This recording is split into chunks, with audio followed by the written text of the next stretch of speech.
in the cultural district, as was the attack on the 70-year-old Chinese woman who fought back against her assailant. The wave of attacks on our seniors hit close to home, especially at a time in the city when we are getting ready to open up after a year of shelter in place, and our seniors were really eager to get back out. So as a response, we organized a series of community defense, self-defense workshops. We partnered with the Filipino X Progressive Caucus to pass out safety kits, and also currently supporting efforts for community-based safety patrol along the main corridors of our cultural district. While the daily news of violent assaults on our seniors seem incomprehensible, we are also reminded by our elderly themselves that racist and racially targeted violence are not new, but are very much part of the Filipino-American experience, as well as the API experience here in San Francisco in the US. Just last year, a group of artists doing art in the Heroes Village were harassed by white neighbors who had cops called on them. One of the white men actually tried to hose down their art and also water hose the artists themselves. Earlier this year, a prominent San Francisco educator suggested that Filipino indigenous hero Lapu-Lapu and his men are cannibals.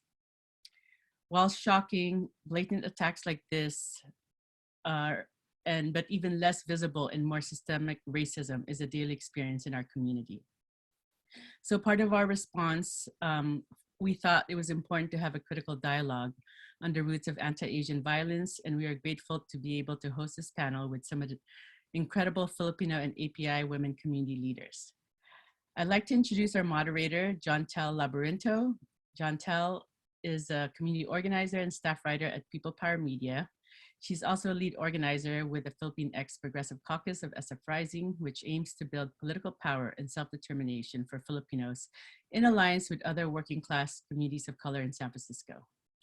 Prior to joining People Power, Jontel was actually the lead consultant at Soma Pilipinas for our community engagement and development of a strategic report in partnership with the city to prevent displacement and support cultural heritage and community sustainability. So we're really excited to have her. We asked her to moderate this panel tonight after reading her incredible article on the roots of anti-Asian violence on People Power Media. So if you haven't had a chance to check it out, please do so after this. We don't want you distracted right now, but take it away, Jontel.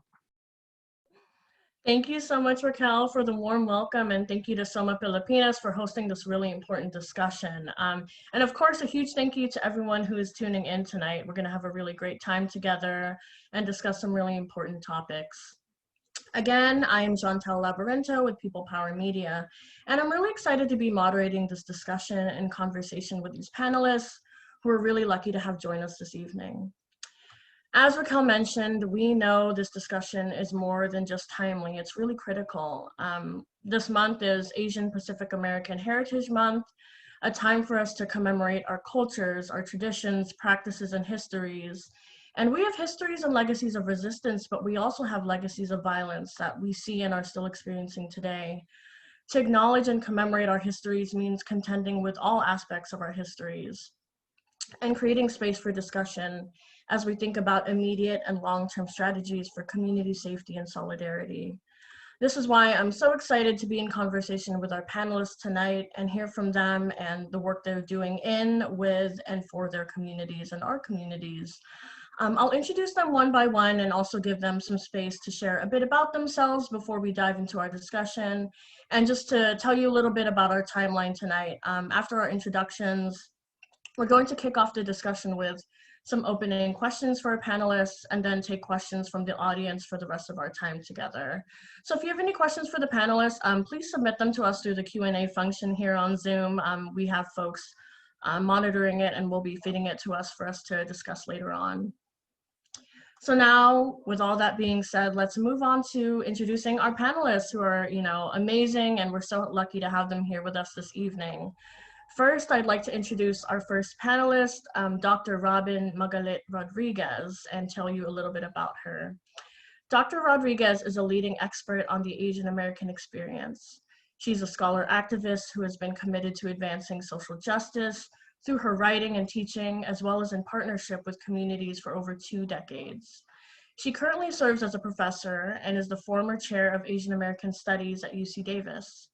She's also the founding director of the Bolosan Center for Filipinx Studies, the first of its kind in the entire country, focused on the Filipinx experience in the United States.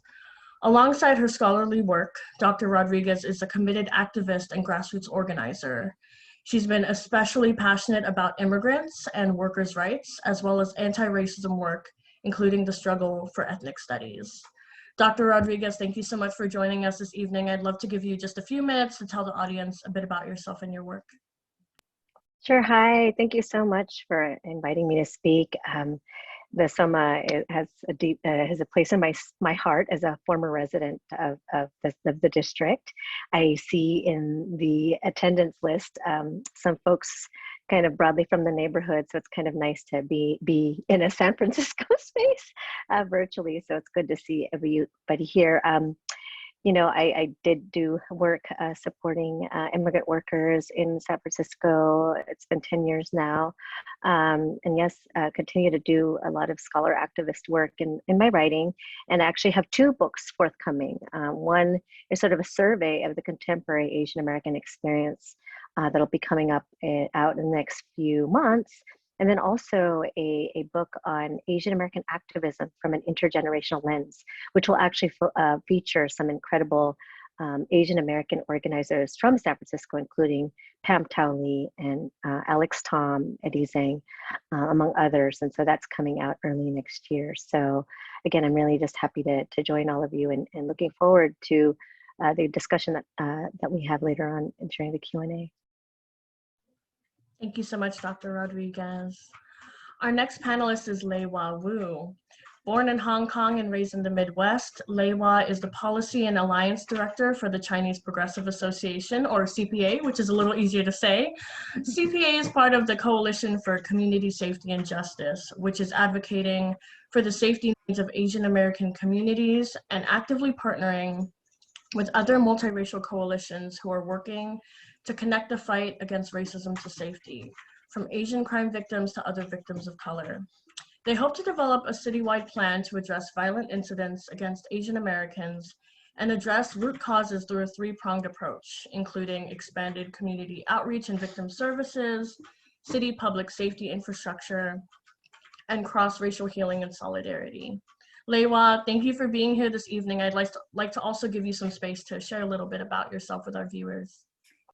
Thank you so much, Chantal and Dr. Robin Rodriguez. I had no idea you were going to write that book. I can't wait to look at it. And yeah, I think you'll love it, and you know, hopefully we get to present it even to the members of CPA.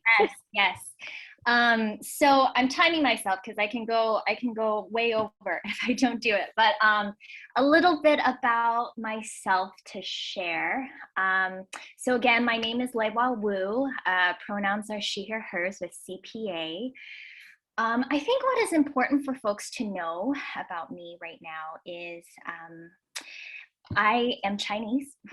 My family, I come from a long lineage of peasant farmers from China.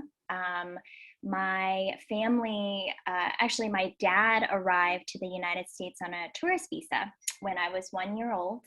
He overstayed his visa, found a random restaurant through word of mouth, found a random restaurant in Kansas, a group of a couple who agreed to work sponsor him if he agreed to work for an indefinite period of time at the restaurant. And then six years later, my mother and I immigrated to Kansas, middle of nowhere. So you can imagine, I think growing up in the Midwest as a queer, as a low income woman was not easy. Growing up, I saw, to this day, my dad and my mom are working 2 jobs. My mom works as a janitor at a grocery store. My dad works at 2 restaurants. And I remember growing up as a kid, just like in some ways almost angry at them. Like I didn't know how to articulate my anger, but my mom tried really hard to find good quality jobs, but because her English was not good enough, she was turned down left and right. Same with my dad, right? And it wasn't until actually in college, I went to found myself really fortunate at an internship with an organization called United Students Against Sweatshops. I don't know how many of you know about them, USAS, but didn't know what I was doing, but I was participating in internship, basically going in, trying to investigate and document labor conditions, particularly of workers in jewelry and in apparel factories. And it was the first time where I met primarily women workers, people who looked exactly like me, similar age, if not even younger, but living polar opposites of like in terms of livelihoods, right? My family comes from the rural provinces of China, but in the faces of these workers, people who contracted silicosis, right? It was, silicosis is a disease of the lung because of inhalation of poisonous chemicals and jewelry dust, right? I saw in their faces, my family's faces. I saw the risk of workplace injuries that they had to, come privy to, and I understood for the first time just the weight of my parents decided to migrate to the States for the first time. So when I think about why I choose to do this work and why I'm in this panel, it's because it's a part of my journey and our journey to want to create a different story for our working class people, and to understand that my struggle, our struggle is one struggle, that we have many different lanes, but this is about us coming together to actualize all of our full humanity and our development. So I want to share a little bit about that, and then I'll leave it there and we'll talk more. Thanks. Thank you so much, Lei Waa, for sharing that story. And I think that gives us some great perspective for our upcoming discussion. So thank you again for being here. Our last panelist, but certainly not the least, is Emily Lee. Emily is the director of San Francisco Rising, a multiracial alliance of community organizations building the political power of low-income people of color in San Francisco. Emily has 15 years of experience in grassroots leadership development and community organizing, and has led campaigns to raise the minimum wage and protect affordable housing in San Francisco.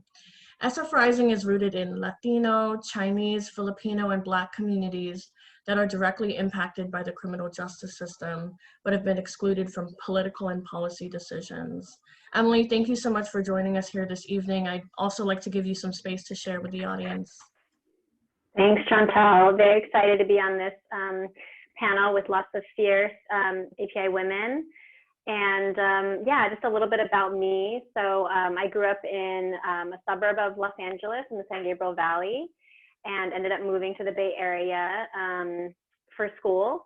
And my parents immigrated from, they're both born in mainland China, but grew up in Taiwan after the Communist Revolution. So their families were in relationship to like the army. And so they migrated after the Communist Revolution, went to Taiwan, grew up in Taiwan, and then came to the United States in the 70s as like, young people in their 20s. And so growing up in an immigrant family, just grew up hearing a lot of the,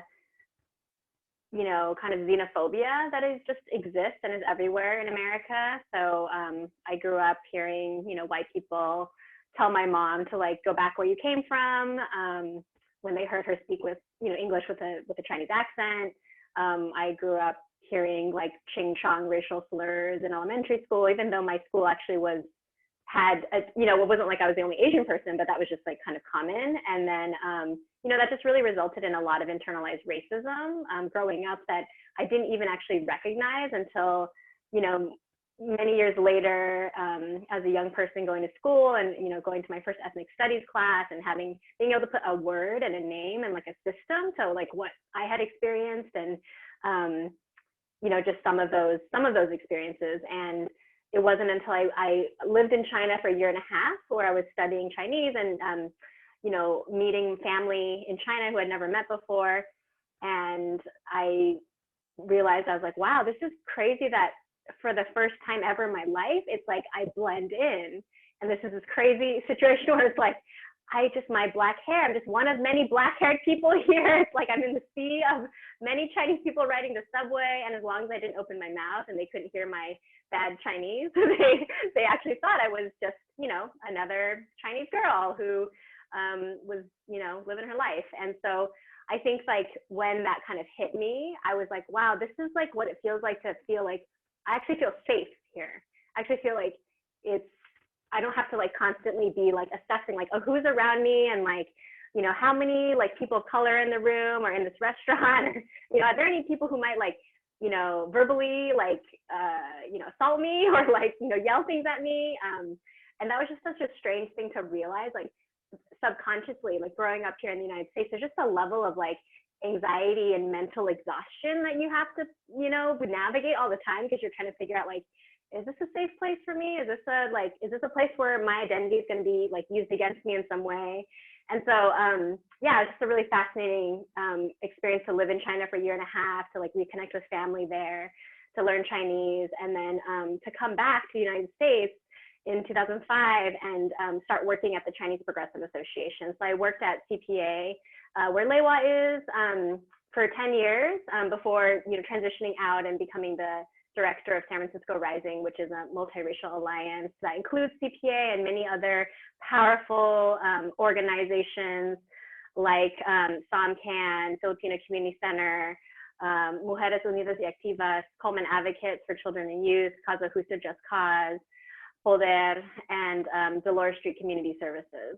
So anyways, I'm blessed to be surrounded by lots of amazing leaders tonight and always in my work. So just grateful and for this opportunity to speak with you all, and I'll pass it back to you, Chantel. Thank you so much, Emily. And, you know, I really appreciate all three of you sharing a bit about your backgrounds and your stories and allowing us to get to know you a bit as we delve into this discussion. So I'd like to now move into opening questions for each panelist to get our conversation started. And after this segment, we'll be taking questions from the audience, but we'll be spending time hearing from you and these prepared questions. So again, if you have any questions, please submit them to our Q&A button below. Let's begin with Dr. Rodriguez. Dr. Rodriguez, you're a scholar activist and have a really unique perspective to bring to our discussion tonight. I'm starting off with a two-part question. One, can you discuss a little bit about the history of and links between U.S. imperialism, white supremacy, and violence against API communities in the U.S.? And also, you know, a second part to that is, have there also been some historical instances of solidarity between different communities? And would love to hear your response to that. So I'll give you some space to respond. Great, thank you. I actually sort of prepared like a mini lecture. It covers, you know, the questions really cover so much ground, and I wanted to be able to try to cover it as much as possible, and also save time for the Q&A, where I feel like some of the more interesting questions and discussion will take place. So let me just begin. There has been a lot of media coverage recently on egregious cases of anti-Asian violence taking place in the streets of San Francisco.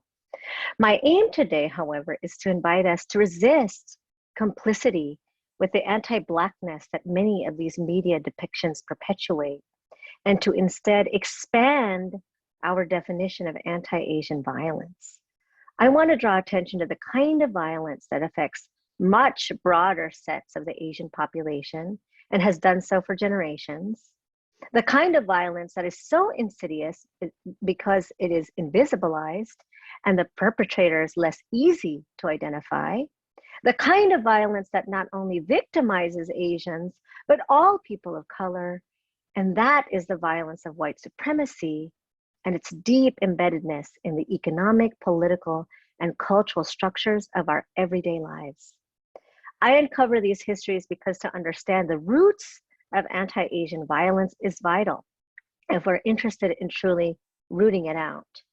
I will provide a cursory review of the history of more explicit forms of white supremacy and anti-Asian violence, and then return to my point about more hidden forms of white supremacy by looking at two major stereotypes of Asians, the yellow peril and the model minority, and how these stereotypes have literally shaped the very landscape of the city of San Francisco.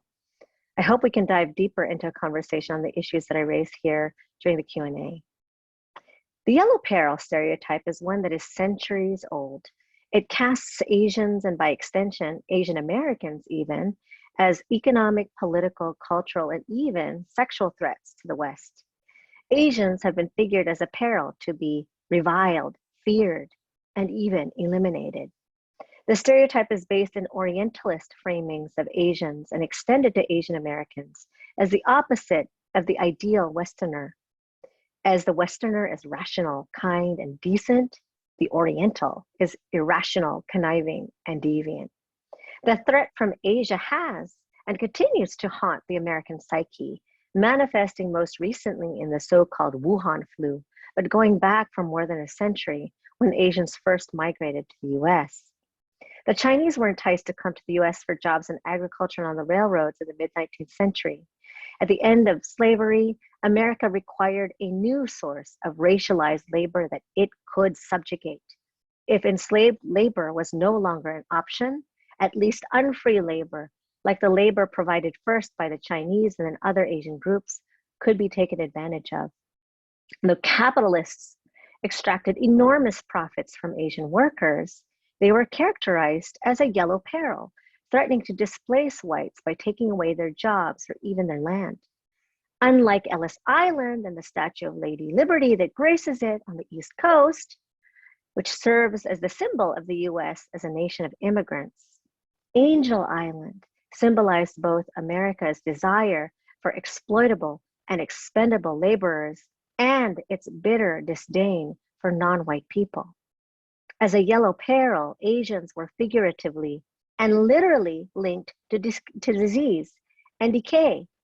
San Francisco Chinatown only exists not because Chinese chose to live there, but because structures of white supremacy contained and confined the Chinese and other Asians to a space it could control. The yellow peril stereotype is not always at play, but arises in different moments of economic, political, cultural, and more recently, public health crisis. During such times, an external agent such as the yellow peril unites real Americans. Historically, Orientalist racializations of Asians have led to laws against the naturalization of Asians. So Asians were not even permitted to naturalize to become citizens. So the idea of an Asian American attorney general like Rob Bonta would have been completely unheard of. And immigration exclusion laws, such as the laws against the Chinese in 1882, the Japanese in 1907, Indians in 1917, Koreans in 1924, and Filipinos in 1934. In the context of war, Asian Americans have been figured as threatening as during World War II, leading to the mass incarceration of Japanese Americans and the racial profiling during the War on Terror launched after 9/11 in 2001. Of course, the yellow peril operated to justify US colonial and Cold War adventures in Asia, from the Philippine-American War of 1898, a war which was launched from the Presidio in San Francisco and ultimately celebrated with the Victoria statue at the Dewey Monument in Union Square, to the Vietnam and Korean Wars. The opposite of the yellow peril threat is the model minority, the other dominant stereotype of Asian Americans. When not seen as threatening to the nation, Asian Americans are upheld as almost outwhiting whites with their high scholastic achievement, low incarceration rates, entrepreneurship, etc. This seemingly positive stereotype has gained currency because, like all stereotypes, it fits racialized ideologies rooted in white supremacy.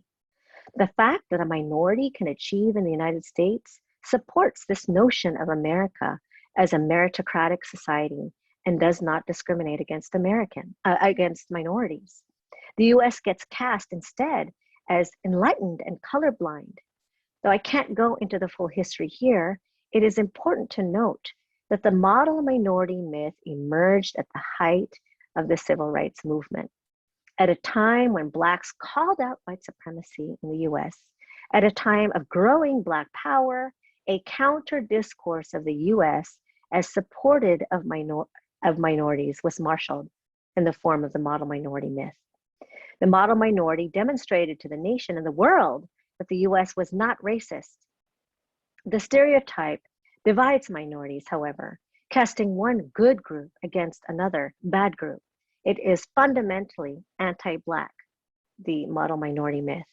And unfortunately, Asian Americans have often internalized this notion of the model minority, wittingly or unwittingly promoting agendas that, while perhaps promoting Asian American interests, also serve to harm Black communities, like mobilizing against affirmative action in the Ho versus the San Francisco Unified School District case, or when white city officials and developers favored the creation of a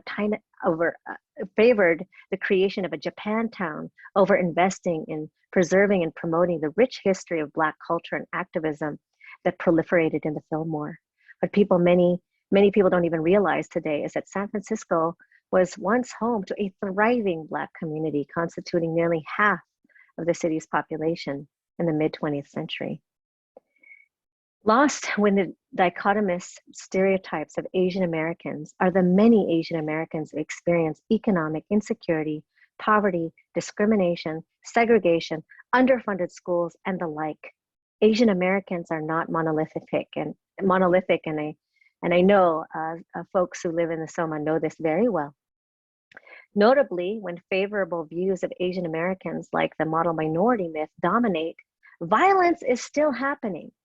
When policies that deny services to poor immigrant Asians are instituted, and when Asians are consigned to lives of destitution and poverty and premature death, it is those who may not wield guns, but who wield the power of policy who are then responsible for the lives lost.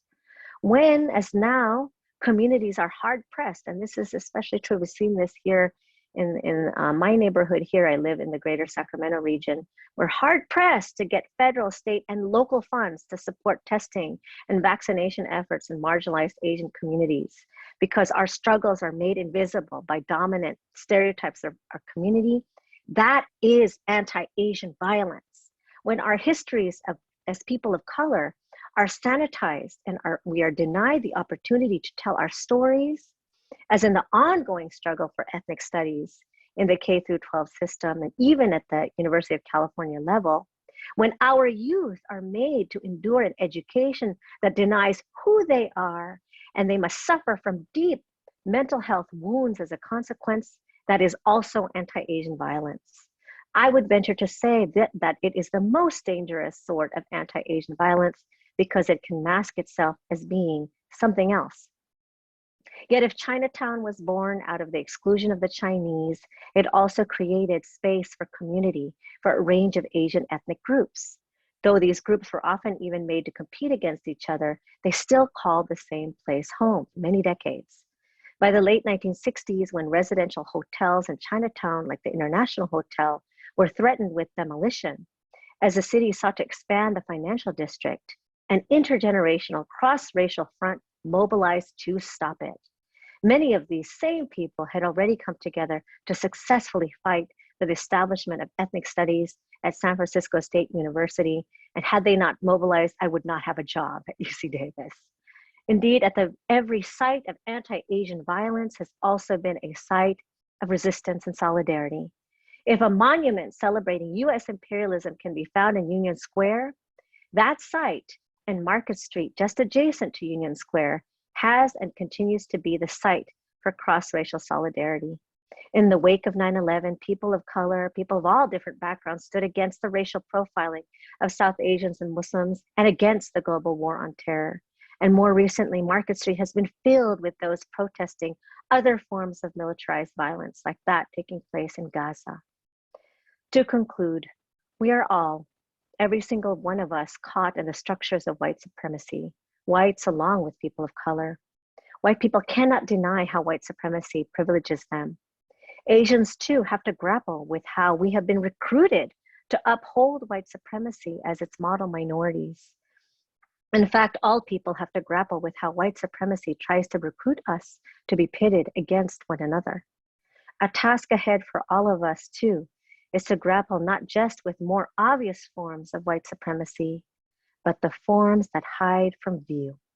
It is constant, intentional, challenging, and painful work to do the work of dismantling white supremacy, but we must do it. The time has always been now. Thank you. Thank you so much, Dr. Rodriguez, for sharing all of that. And I'm really excited for this discussion to continue in our discussion portion after these opening questions. So again, folks, any questions, please throw them in the Q&A. But thank you so much for sharing that really powerful overview of history and these forces that really, you know, pit us against each other and really invalidate our community's needs. Thank you again. I want to now move to Lei Waa and a question that we've prepared for you. In your work within your community and with CPA, what have you seen as a response or sentiment from residents and workers during this time? And you know, another question to that is, how does the geopolitical context of the US and Asia, especially China, fit into our understanding of this moment? Thank you so much. And thank you, Dr. Robin, for breaking it down for us. Yeah, I would say, so in regards to what have we seen as the response from people we work with, which are primarily San Francisco working class Chinese immigrant adults and Asian American youth, right, in our city. I mean, I think it's not surprising to say that people are still in the midst of it, you know. I think we're still in a moment where there's just been a huge reckoning and a huge understanding of not only the pain, but the fear and the racial trauma of our Asian American communities. There's been real curiosities and real wanting to understand why there is the perception that Asian American communities may not experience as much trauma, and how that perception might make invisible, right? Particularly some of the experiences and needs of our working class immigrant and refugee communities, right? And which kind of leads us down to this chicken and egg cycle of dramatically underreporting and then under receiving resources, and then also pitting our communities against each other, right, as an effect. I think on an interpersonal level, I mean, I was just, I think Vita's on this call. I shout out to Vita. She has been really holding down these really hard conversations with our adult and our youth members around how they are feeling in this moment. And I recollect in our most recent listening sessions with our adult immigrant base, our folks are just still freaked out, you know, like we heard just a few weeks ago, our members contemplating about moving back to China. One of our adult members shared, you know, how common it is now for her to take days to decide if she should go outside to run an errand. And in her mind, she estimates, okay, what is the distance of that it will require me to go grocery shopping or even pick up school meals, right, for my kids. People are still feeling vulnerable, and they're still feeling afraid, on top of living in a year and a half of not having good jobs, paycheck to paycheck, struggling to find support not only for their physical health but for their mental health, right? And at the end of the day, what we're hearing is people don't want to get beat up, and they don't want to let their grandmas and their grandpas out of the house. And so I think I bring this up because I you know, just to give kind of an understanding of how, you know, the psyche of where our communities are at in this moment. And in the context of the pandemic, I think it's really important to kind of pay attention to how this shows up in the Bay Area too. Please also let me know if I go over time, y'all. As I said, I have issues with time. But in the Bay Area, for example, we know staggering wealth inequality, but particularly within the AAPI community, where we have 35% of the population, over 42% of the people living in poverty are Asian Americans, right? We have some of the highest concentrations of families who are living in SRO, single room occupancy hotels. Many of our people, immigrant parents and young folks who work in restaurant, work in the service, hospitality sectors, have been essential workers this entire year, are living in confined quarters of 70 square feet spaces, often with multi-generational families. So we know our Asian immigrants domestically and also internationally are on the front lines, and they don't have the luxury to work from home on top of being vulnerable when they are at home, right? This is the story of not only for working class Chinese Asian American immigrants, but like I mentioned, internationally, the Philippines, Thailand, seeing highest daily cases of COVID ever, Asian countries having delayed and tremendous access to vaccination, right? So we've always seen these issues of under-resourcing, low wages, just inadequate resources long before the pandemic, but it's basically been escalating, right? So when I think about the geopolitical context of US and Asia, couple things I want to be clear about. We all know this, but just want to re-articulate that these tensions, like Robin mentioned earlier, have happened before Trump, right? In particular, when I think about China, from the 1800s, we've already had our own relationship with Western imperialism, right? Over 7 European countries and Japan was trying to invade and get access to Chinese goods like tea and silk, which in China, right? Which led to the opium wars, right? By the British smuggling drugs into the country. Historically, there's always been an imperialist competition, and this ongoing portrayal or treatment of Chinese as being perpetually foreign, right? 1800s onward, Chinese immigrants being branded as agents of China, right? Spies of China, otherizing. We've seen these reproductions of laws over and over again. All of that have contributed to the idea that Asians are not American. And then come 2016, you have the Trump administration, which basically added fuel, right? Kung flu, what was shared earlier, and poison and basically weaponize our environment in such a harmful, racist, heterosexist, misogynist way, where our ED Shasaner, in one of her interviews basically said it's been put on steroids. Anti-Asian violence and racism has been put on steroids. And the result of what we've seen is not just Black Asian attacks, but it's the result of what we see in white supremacist attacks, right? In Atlanta, and many white supremacist attacks all across the country, including Indianapolis, including many more instances. We've seen 2018 Attorney General Jeff Sessions prosecuting ethnic Chinese scientists for allegedly being agents. Some of you may know Joy Shi, who is, in the Bay Area, speak to her experiences of her father being prosecuted in such a manner. So, this demonization has now transferred over to the Biden district, right? And I think it's important to articulate that Biden is not that much different. He's just not explicitly articulate in his understanding of China, right? And he may have said that no to these terminologies of Kung flu, but he's extended his tough on China policy. He's continued tariffs, 25% on Chinese goods. He's continued to scold China as an economic threat. And so when we take a step back, I think the overarching question that we have to ask is why? What is this real threat? And in order to answer that, we always have to follow the money, right? It is about white supremacy, and it's about transnational corporations since the 1900s have relocated to China, continue to exploit Chinese workers, and continue to exploit domestic consumerism in China too, right?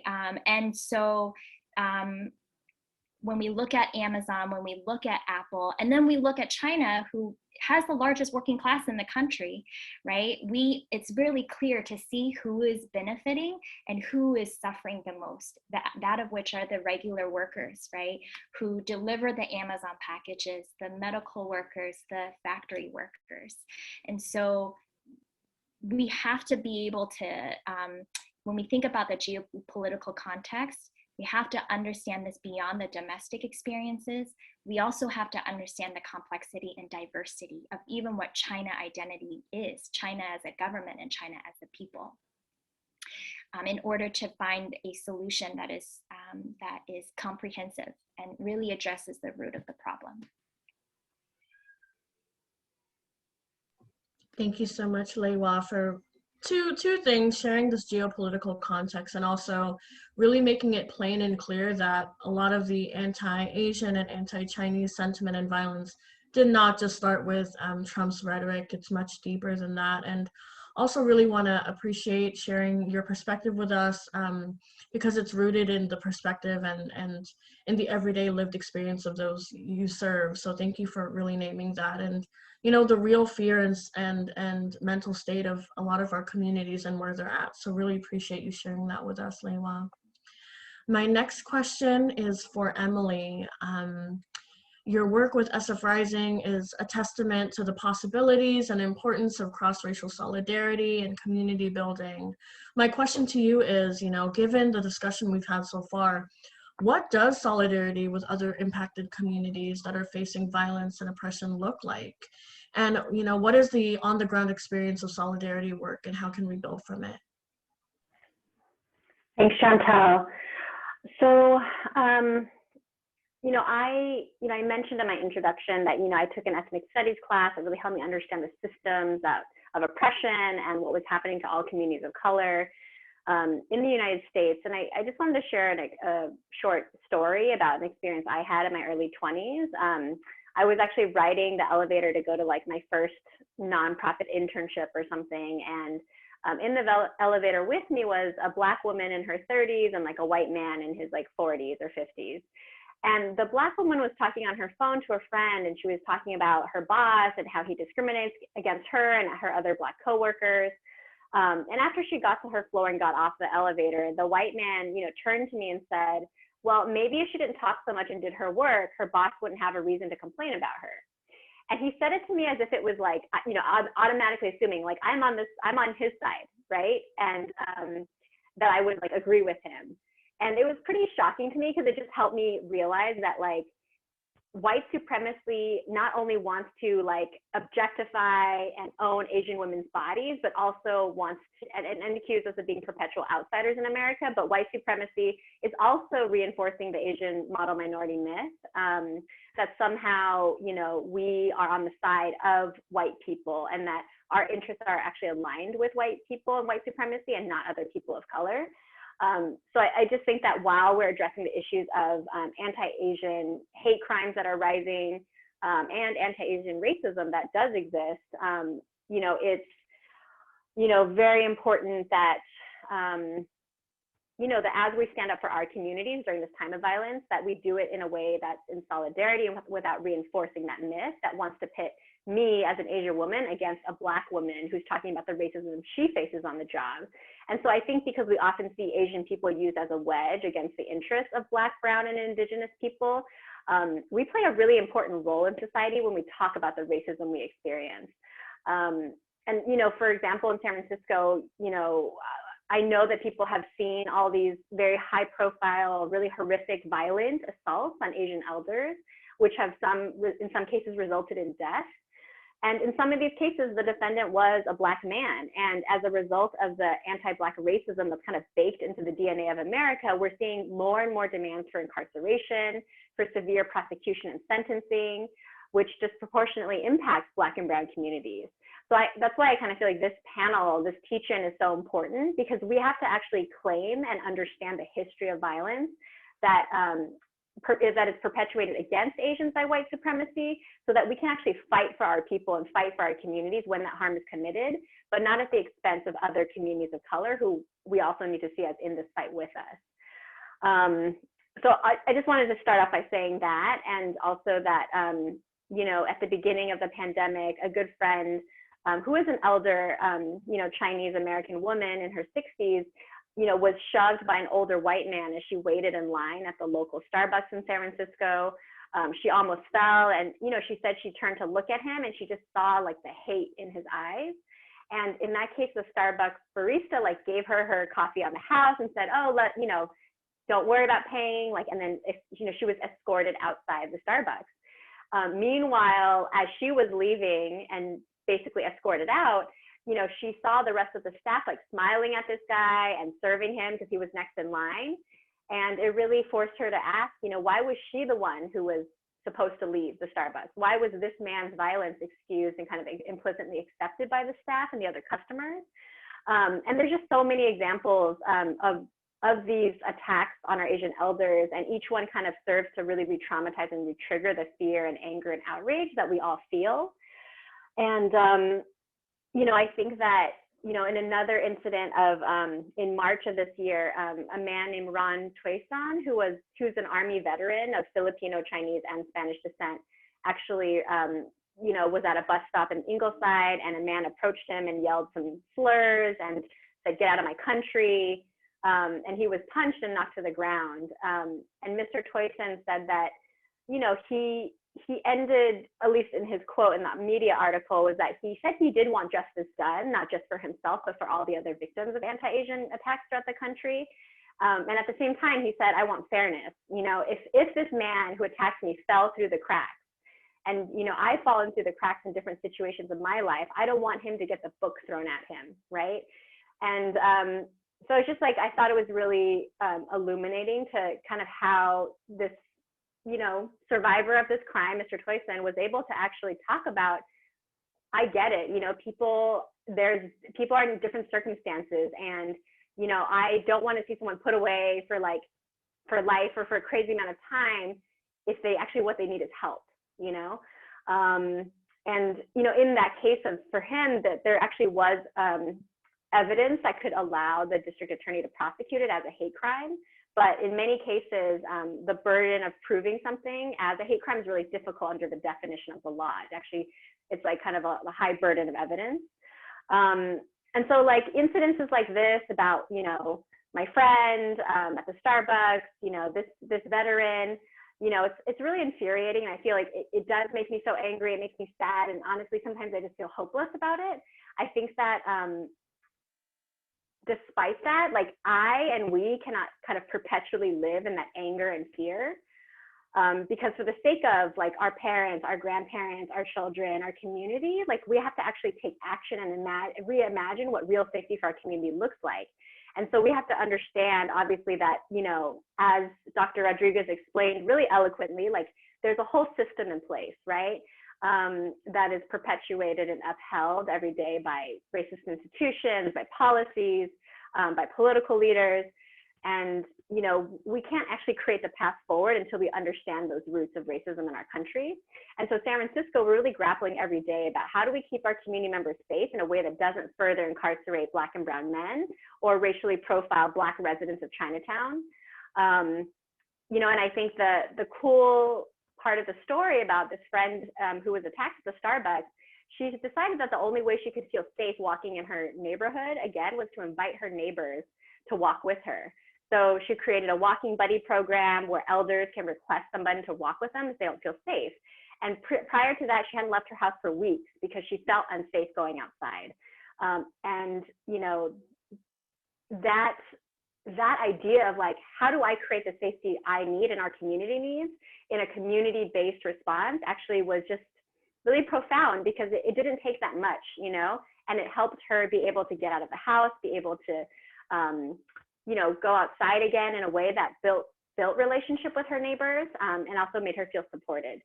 So I think that, you know, there are community-based solutions out there. We have to demonstrate that they are effective and viable at keeping us safe. And that's kind of the task before us as the community today. Otherwise, the incidences that we see now of these violent attacks are going to be used as a way to justify further mass incarceration, further policing, further racial profiling. And, you know, I think one thing we are trying to do also is really build and repair relationships. Like Lei Waa mentioned, there is a lot of Black and Asian tension in San Francisco that's historic. It's actually not just as a result of, you know, some high profile incidences that happened in the last year. There's a legacy actually of just, you know, conflict and tension, and we need to start addressing that. So part of that, one way we're trying to do that is through the San Francisco Restorative Justice Collaborative, which is a partnership with the District Attorney's Office and restorative justice organizations, as well as Black and Asian community leaders to talk about this and to kind of address it head on, because we know that real multiracial solidarity isn't just showing up to a rally, you know, when something happens, when something blows up in the media. Like, real solidarity is actually doing the long-term relationship building work that is about trust. And it's about, you know, doing education to each of our communities so we can better understand each other and better communicate with each other. And it's to really address harm that has been caused on both sides, right? We know there's a lot of anti-Black racism that exists in other communities of color and in the Asian community. And we know there's anti-Asian sentiment too that exists in other communities of color. So I do think that this is a real, it's a real challenge for us, because it's not easy, there's no fast solution. Like, the pathway to restorative justice and healing work is decades long work, actually, and it requires like a long-term investment and commitment from us, from communities, from you know, city officials, from city institutions and departments to put resources into this. But I do think that's the only way we're going to really address it systemically. And in the meantime, in the short term, you know, people are trying to come up with solutions that are community oriented, but at the end of the day, we have to prove that these alternatives, whether it's alternatives to policing, whether it's alternatives to jail and incarceration, we have to prove that those actually work. Because in the general population and the general public, there's a sense that it doesn't work. You know, there's not even a concept of like, what is the alternative, right? So when we talk about, you know, standing up for like defunding the police, but also accountability around hate crimes, I think it really forces us to answer a difficult question of like, so what is the alternative? And I think a lot of times, you know, we can get really caught up in like the right political slogan, but that's not going to move a solution in our communities. We actually need to demonstrate, we need to pilot, we need to experiment, we need to try different things. Otherwise, our folks and our people out there, they're going to come back to the same answer, which is, well, more police, you know? And that's not to say that there isn't a role, you know, like in the short term, like we're not going to transition to a society, an abolitionist society immediately, or a society without jails. There has to be a transition period to get us there. And we have to demonstrate in that transition that this works, that this is about public safety. Because it's not enough to say to our community that like, well, don't you know that crime statistics are actually down in San Francisco by 30%? Like, that's an actual statistic, that crime is down by 30%. But you ask anybody who lives in San Francisco who's, you know, Asian and who's like seeing these news reports and hearing their family members talk about it, nobody feels safe going outside. It doesn't matter what the statistic says, right? And so I do think there's a real gap and a space for us to be saying, where are our experiments? How do we make people feel safe in a way that isn't just about, you know, kind of the status quo? So not to say that definitely we don't have the answers, we are working on it, but this is part of what this conversation is about, is how are we coming up with the solutions ourselves and not letting them get predetermined, right, by institutions who want things to stay the same. Thank you. I'll pass it back to you, Chantal. Thank you so much, Emily, and thank you for really touching on those points. I think this is great to get these opening questions and to really frame our discussion. We have about 25 minutes now to open it up for other questions, and we've received some, so thank you to everyone who's put questions in the chat. Feel free to keep adding more as we continue. So this question I've received from our audience, I'm gonna open it up for the whole group here, if we can allow each other the time and space to respond.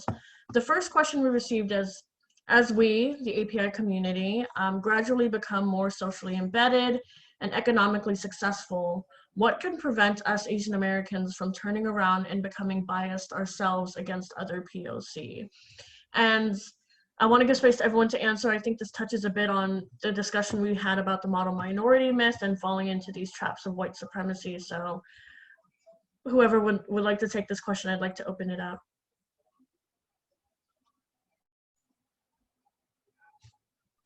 Maybe Dr. Rodriguez. Thank you. Yeah, I could take that. I mean, I think I think it's not easy, right, to do that work, because everything that we live with, whether it's the media representations that we see, to you know, kind of even the ways in which our history books are kind of written and taught, encourage us to kind of buy into white supremacy. And so I think, at least for me, of course, I'm coming at this as an educator and somebody in particular who is a big proponent of ethnic studies. I think that's why for me, that is such a crucial fight to continue to extend ethnic studies beyond where unfortunately it is, which is that it's only confined to a handful of higher education institutions in California and across the country. And really, there is an importance to ethnic studies because it offers this critical analysis of white supremacy, and also offers this lens into the various kinds of experiences of peoples of color. So, I mean, for me, I think that that's one way, but it's constant work, right? We're constantly having to work against being, the way I framed it, kind of recruited into upholding white supremacy. And mind you, it's not even about media representations or even education. Even where we live, it was interesting to hear from Emily, kind of growing up in the SVG or SGV, or I grew up in the East Bay. I mean, I luckily grew up in Union City, California, which is very, very diverse. But the truth is, it's almost impossible to escape the ways in which white supremacy has really, prevented us from interacting with one another, right? We live in a kind of apartheid state here in the United States. There's a range of ways in which, and we know this, and we're already seeing it with gentrification happening in San Francisco, and just the ways in which the housing market has become impossible. It's made it impossible for people to live here. And that's tended to cluster people in particular kinds of ways by design. And so again, in so many ways, we are encouraged to kind of see the world from a particular framework and experience the world in a particular framework. And there may well, though it's not the only solution, but it can be a kind of solution. Ethnic studies can offer that critical sensibility that allows us to not kind of inhabit and think white supremacy. Thank you so much, Dr. Rodriguez, for that answer. Did anyone want to add on to that before we move on to the next question? Lei Waa? Yeah, I mean, I think I really appreciate, Robin. Thank you so much for asking this question. I think, what this alludes to is, again, the reason why we need to continue to disaggregate numbers, because when we aggregate numbers and experiences, they mask the disparities. And, so I think, internally, even in the development of these last couple of months, as CPA was organizing right on the ground around some of the anti-Asian violence, I think we also had to make a strategic decision and had to check in right with Pacific Island partners and organizations to kind of follow their leadership and identify what feels the most agencyful and choiceful for them, because it's not a black and white issue. I think when we talk about names and we talk about kind of the categorization of identities, it also comes with funding and it comes with money, right, with visibility. So there's no black and white answer, but we need to figure out more relationship building, more communication lines to allow for the complexities and the contradictions within Asian AAPI communities to coexist. Thank you so much, Lei Waa. That's great. And I wanted to kind of ask this next question based on your comment about disaggregating data that came in. One question we have here is, could someone on this panel address the coupling of Asian Americans with Pacific Islanders and the Stop AAPI Hate language? This audience member said, I've talked to a couple of Pacific Islanders who are Hawaiian and Samoan, and the coupling of these diverse groups doesn't make sense to them. Is there a political reason to group these identities together, or are we perpetuating a grouping the government or other outsiders have established? Thank you, Dr. Rodriguez. Yeah, I could take that question. I think that, first of all, I think it's important maybe to even go back on what the meaningfulness of Asian American, because I think one of the things that I found a little troubling is sometimes people use even the term Asian American as if it's just a kind of census category. And I think for me, and I suppose that has everything to do with being both a student and a teacher of ethnic studies. Asian American, the very notion of Asian American really emerged out of the radical movements of the late 1960s as a political identity. And to claim an Asian American identity was always already to stand in opposition to white supremacy and anti-Blackness. It was always already about critiquing not just white supremacy, but even kind of US imperialism and the system of kind of global capitalism. It was already about a kind of a critical solidarity politics.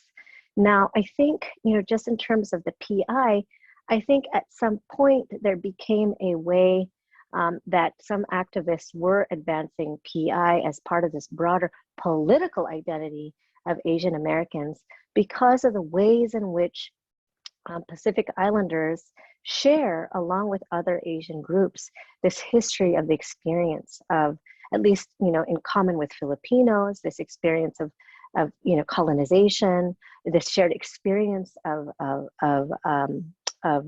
militarization. And so I think it was originally in many ways asserted as a kind of political identity, which is not to be confused with a kind of census category. Now, there is also the thing to be said about how we do have to disaggregate data, because the truth is that the conflation, when in the hands of those who are powerful, like the state, when they use AAPI, when those who are in power conflate our experiences, that has the effect then of invisibilizing many of our population who are struggling. But I think it's something different when we assert it as a kind of political identity. Now, that's not to say that even as activists, we may ourselves fall guilty of somehow perpetuating outsiderness, right? And I think Lei Waa did a great job at kind of illustrating at least how on the ground organizers are really struggling, right? To make this political identity a meaningful one, that we're not just using it sort of willy-nilly and irresponsibly, but in a way that really is meant to lift up and amplify those of us, especially who are most vulnerable and marginalized. So I think it gets tricky, because I think it's really important to distinguish who is using the term, what are the stakes in using the term, what becomes made visible and what gets made invisible. And I think it can depend. And again, those in power and even activists can do the work of both, making visible and invisible. But I just thought it was important to kind of historicize even the term Asian American, because I think for me, I like to hold on to that political identity and all of the politics that for me, when I say I'm Asian American, I know for me, it has a certain kind of meaningfulness vis-a-vis white supremacy, anti-Blackness, imperialism, and even capitalism. Thank you so much, Dr. Rodriguez. Lei Waa, did you want to add anything to that discussion? No, I think that's it. Yeah. Okay, perfect. Thank you. This next question is for Emily, and is a really important one that folks have been asking, especially as we're seeing a rise in attacks against our elders. There are some that argue that some of the attacks on APIs are not racially motivated, but rather because Asian elders are easy targets. How would you respond to this notion? What are some possible ways for addressing the violence that might be more class and economic based versus racially motivated? Yeah, I think that's a great question. And the reality is that in some cases, we just don't know what the motive is, right? There's incidences where elders are attacked, they're pushed, they were not robbed, they were not, maybe no racial slurs were yelled at them, and yet that happened, right? So I think there's a lot of cases where we simply don't know the reason exactly why that person chose to harm that Asian elder. But I do think also that it's very hard to prove hate crimes, like I said before. It's like, unless you have evidence that, this person's social media shows a history of targeting Asian people on social media, or there's a history of targeting Asian people specifically, it's really hard to actually prove a hate crime. And also the police are actually not very well trained, I think, in how to collect that evidence at all. So, you know, there's a lot of complications around that. But I think also I've heard things, I mean, this is all hearsay, right? Like in some ways, we don't know. But in some cases, I've heard people talk about, well, you know, there's rumors or there's these assumptions that a lot of Asian families, they have, you know, there's large Asian families that everyone's getting a stimulus check, that Asian or Chinese people don't use, they carry their cash around with them and they don't use banks, right? So there's all these like assumptions out there about, well, why is somebody an easy target, right? And it doesn't mean that it doesn't have anything to do with race, but, you know, kind of these myths and also like lack of community relationship understanding leads to a lot of wrong assumptions, right? Just like Asian people have assumptions about other communities of color. So I do think that it's not to say that, you know, none of these attacks are racially motivated or all of them are racially motivated. I just think we can't say that. But I do think that, you know, there's a great question, which is like, we need to address like root causes, and a lot of root causes of why people are committing crimes in the first place do have to do with basic economics, right?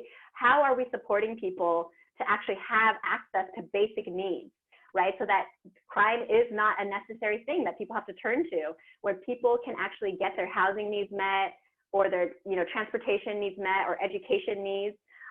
That's the reality of why, you know, we think crime happens, is that actually people's basic needs are not getting met. And of course, there's other examples where, you know, somebody has a history of mental health illness. You know, there's so many things that our society does not provide for, right? That doesn't provide for mental health, healthcare, medical care, long-term care. And it's a really sad thing when someone who has a mental illness is getting care only when they are in jail, you know, and once they are kind of out, then it's like, oh, there's no resources for you, there's no housing for you, you just kind of have to figure it out. And there's a cycle, right? A cycle of violence that gets perpetuated because the root reason for that violence is not addressed. So I do think there's a lot of examples about some interesting experiments that other cities have done. Like I've heard some examples that in Marin, for example, during the pandemic, people coming out of jail were actually given priority for subsidized housing, right? So if you were getting released, you were automatically put at the top of that wait list so you could get access to housing.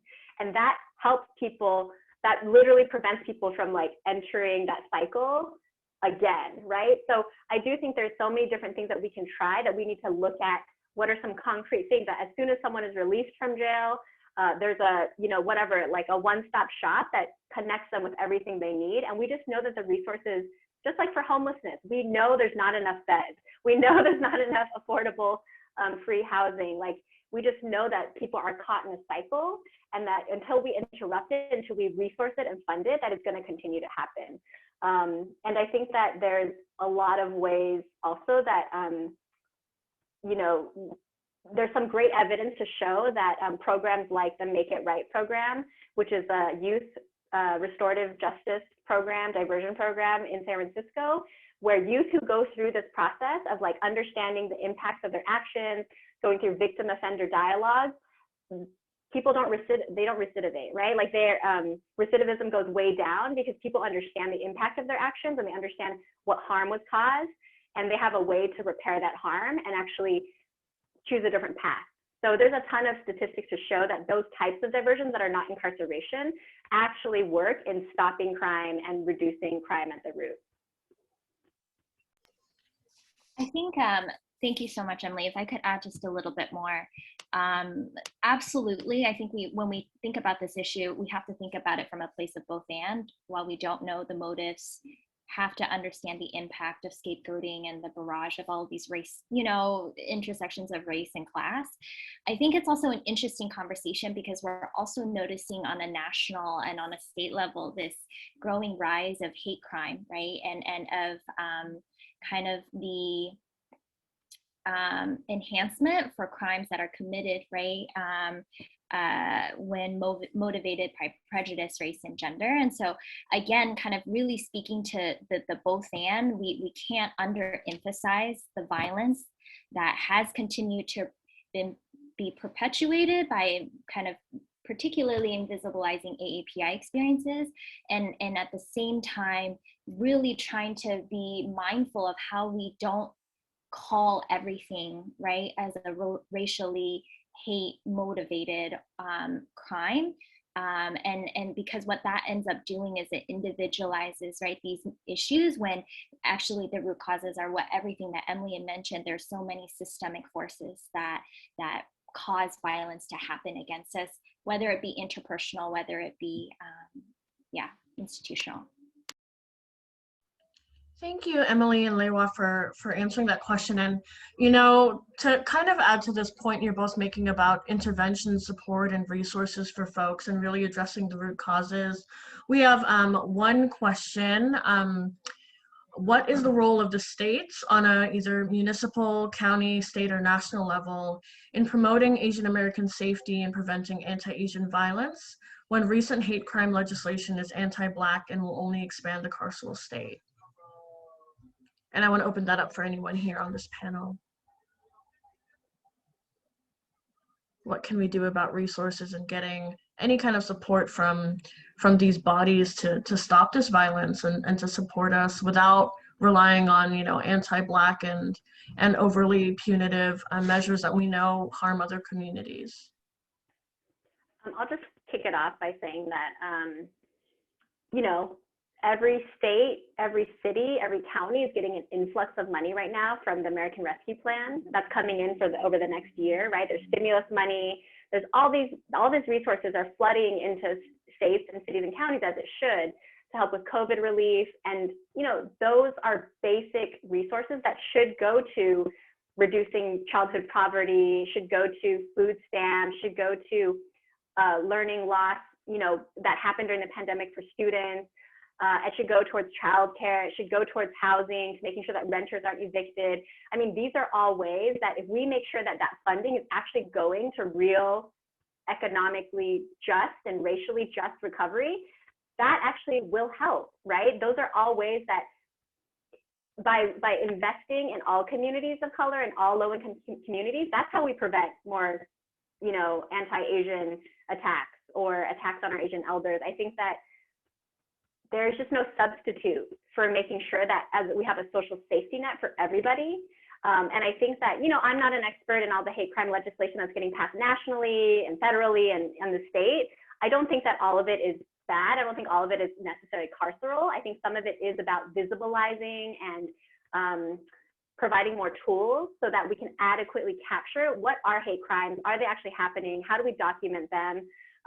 So I'm not sure that all of them are carceral, actually. So I have seen many allies and Asian API and Asian American organizations who have signed on to some of that legislation. So I do think there's a role to lift up and highlight when it is happening and to visibilize it more. But at the same time, totally agree with this, you know, audience member's question about let's invest we have resources in San Francisco. Oh my God, we have so many resources. We are like one of the richest cities in the country and in the world. We can invest more in support for victims and survivors so that when somebody is attacked and they don't feel safe living in their same home, they can actually afford to relocate. You know, they can afford to pay for a down payment in a different apartment. I think that there's real resources that need to be put into meeting the needs of victims and survivors to help with healing and recovery. That we don't have enough of those resources, or you only get access to those resources sometimes if you, you know, file a police report or call the police, and that shouldn't be the case. People should be able to access resources even if they don't have a police report filed. So I do think there's a lot of resources we need to be advocating for as community members to make sure that goes to the right programs. It goes to actually, you know, looking at racial injustice and equity issues so that it's not just about, you know, filling budget deficits. We actually need to make sure, like, are these programs really helping the people who need it the most, which includes API communities, but also other communities of color. Awesome. Thank you so much, Emily. I think the only thing I want to add when I think about this question, and thank you, David, for asking, to me, this also feels like a question of strategy, right? around what will it actually take for us to raise incremental expectations and make incremental wins to get to that place of the vision that I think all of us in this space, I'm assuming we all have major critiques of the pro-carceral state. We all understand how mass incarceration impacts and deeply harms communities of color, not all equally, but does impact, right? And ultimately believe in a world where we want transformative change. So for me, we know that there is a hole in the system, and that people do not have services to support themselves upon return.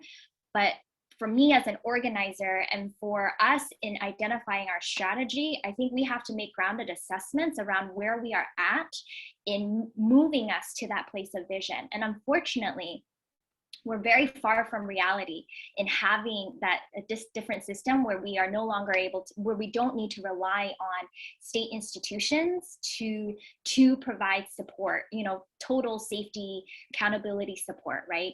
In this moment, what Emily is talking about, the immediate solutions and the responses to these violences, for me, it's also a part of the solution in order to build a base for to fundamentally transfer power, right, away from the pro-carceral state and to build the masses that we need to get to that point, right? So it's not a linear process to get to the place of, decreasing the role of the state, but we need the state in this moment in order to increase the level of reforms that we need to make.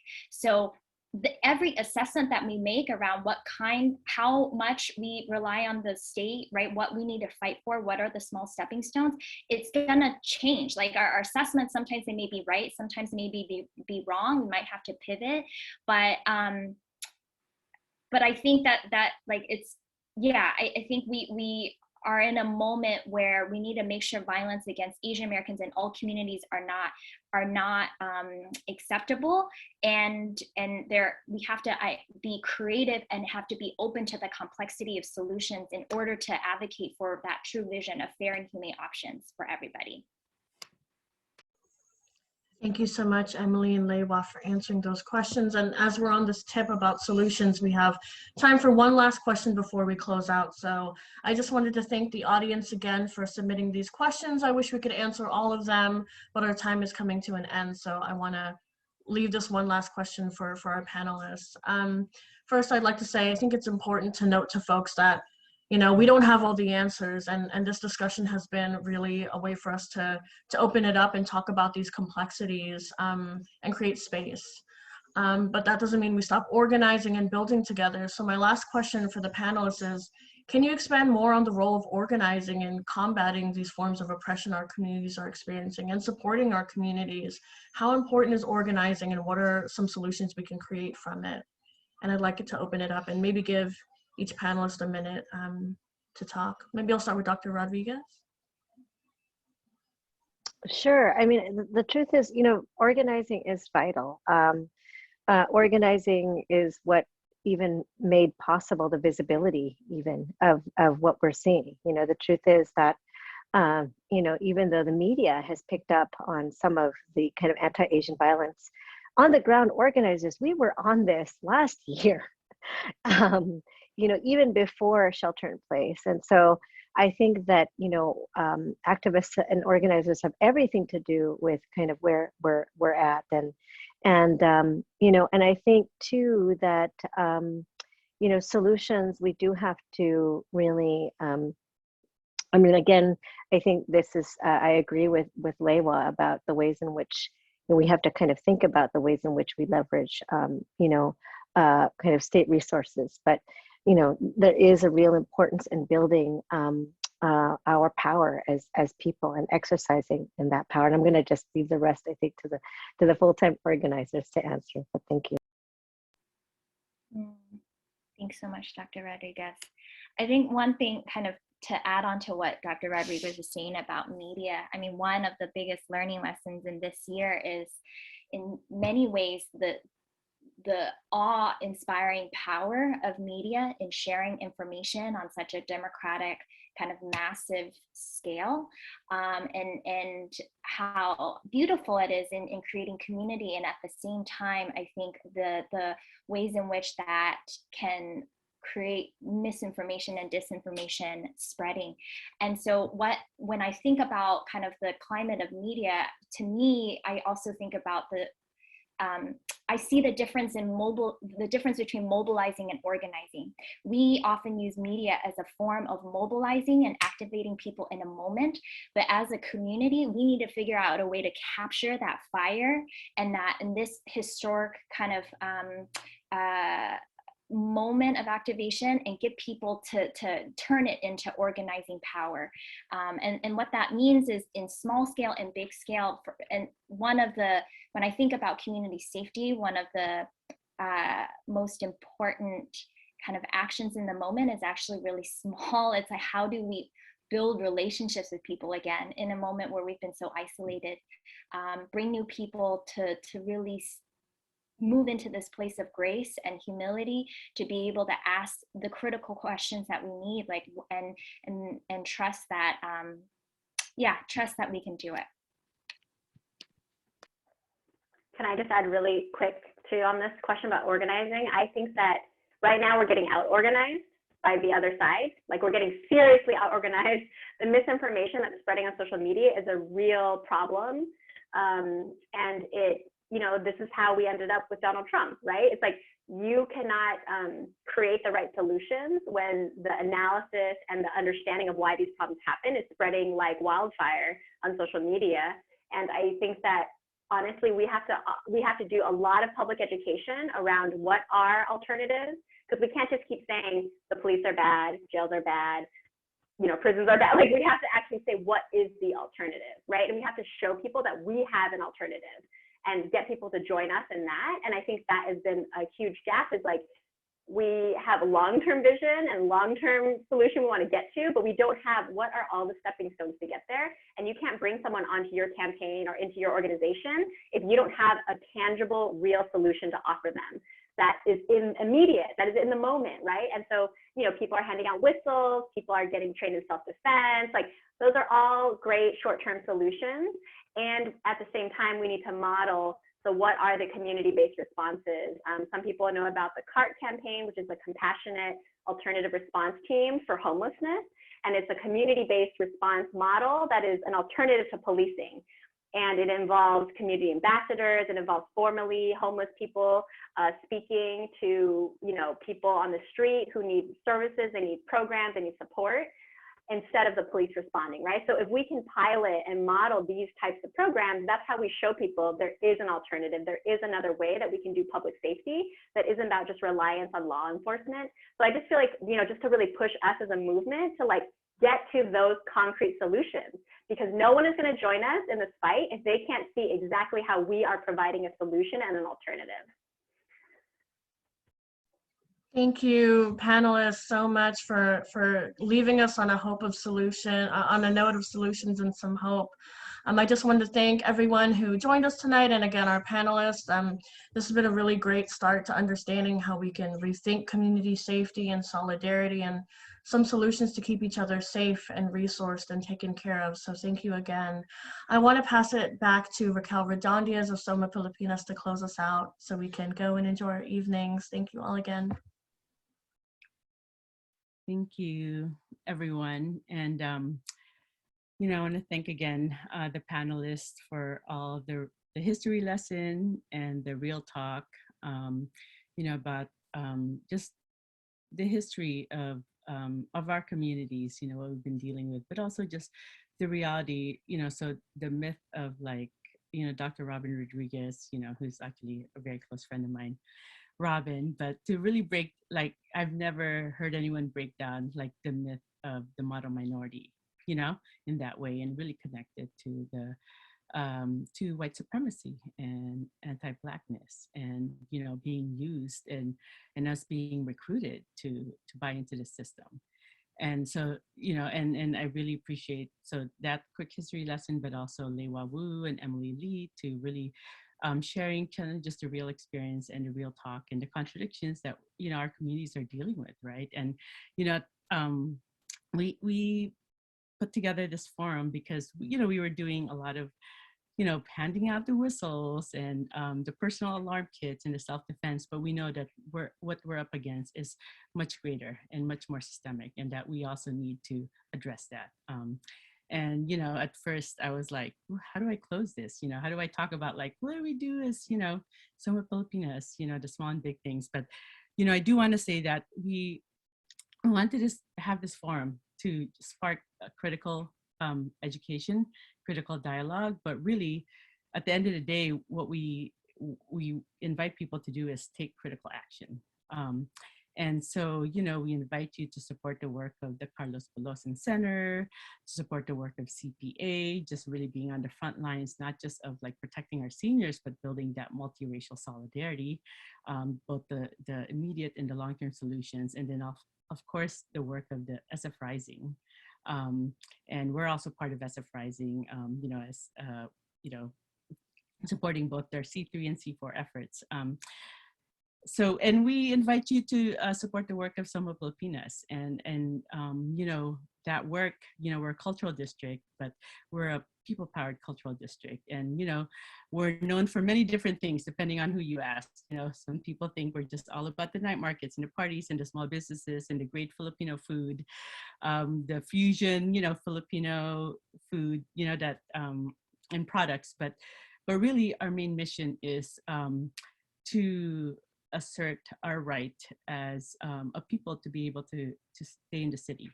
And this is not just for Filipinos, but for all immigrant people of color, working class people, to have a foothold in the city. And we do this not just as a community of Filipinos, but we do this with our other sister cultural districts. We do this with our other organizations, like with SF Rising, whether it be from like organizing self-defense workshops, but also fighting for resources during the budget, right? We talk about the myth of the model minority, at the same time, the reality of our communities being under-resourced. And, this is real time, a real struggle in the city right now, because because of the Black Lives Matters uprising, now the city for the first time is talking about racial equity. And I just came from a racial equity council meeting, and all too often though, when we talk about racial equity, it's exactly these communities that are being pitted against each other, API communities and Black communities that are struggling. But we know that our struggles are actually very similar, and it's it's a class struggle. It's about access to economic resources. It's about access to basic housing rights, jobs, resources to be able to survive the pandemic. And so, and I appreciate it, because I was like, oh my God, how am I gonna like talk about all the fun things we're doing as a cultural district, but I appreciate when Emily said that it is small and large things. And one thing I would offer is that I think for us as Somos Filipinas, what we're striving to do is actually offer that alternative vision of a community with the values of bayanihan, communities looking out for each other, and in solidarity with other communities. And I'm thinking like, yeah, we're doing these self-defense courses. We're trying to actually develop community-based foot patrols. We're Bindle Stiff is fundraising for more senior resources. We're trying to have safe space for our elders to come together for Flores de Mayo. And I was thinking, well, what is like the city or the state doing? Because we're doing this with mostly volunteer or donated resources. But imagine if like our government was actually like providing, and what is the possibilities. And so, of course, small and large steps, but with that, I do want to invite you to continue to be in touch with us. I see a lot of artists in the audience.